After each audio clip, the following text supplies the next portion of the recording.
Hi friends, నేనైతే సమ్మక్క సారక్క జాతర దగ్గరికి అయితే వచ్చాను. ఇక్కడ పనులు అయితే జరుగుతున్నాయి.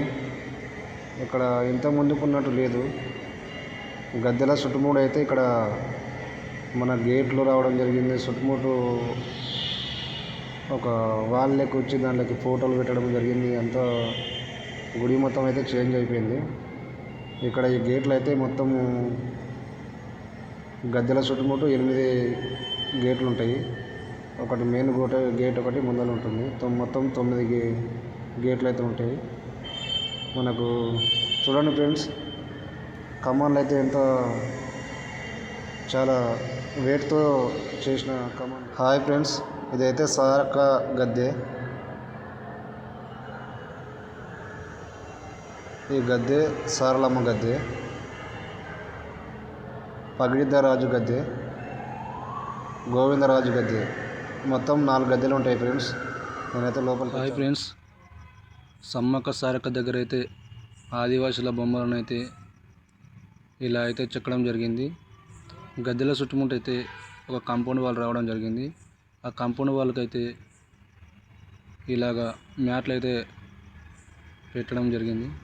చూడండి ఫ్రెండ్స్, దీంట్లో అయితే మొత్తం ఆదివాసులు అడవిలలో ఎలాగైతే నివసించారో ఆ బొమ్మలను అయితే రాళ్ళతో చెక్కడం అంటే చాలా కష్టమైన పని. కానీ వాళ్ళు ఒక రాయిని ఇలా చెక్కారంటే చాలా కష్టమైన పని. కానీ వాళ్ళు చెక్కడం జరిగింది.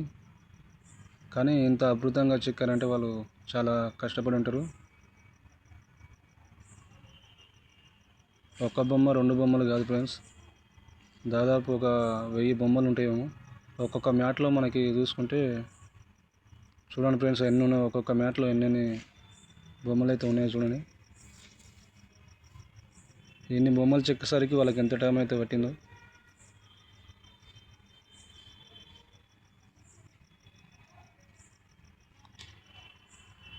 కొన్ని బొమ్మలు అయితే అర్థమవుతున్నాయి,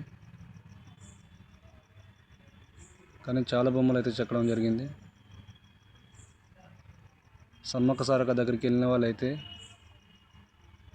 బొమ్మలు చూసిన వాళ్ళైతే కామెంట్ చేయండి friends. Hi friends, Sammakka Sarakka దగ్గర అయితే జంపన వాగుకు వెళ్ళే దారిలో ఇక్కడైతే ఆదివాసుల బొమ్మలను, అలాగే అడవిలో నివసిస్తున్నప్పుడు వాళ్ళకు తోడుగా ఉన్న జంతువుల బొమ్మలను కూడా చాలా అందంగా అయితే పెట్టారు.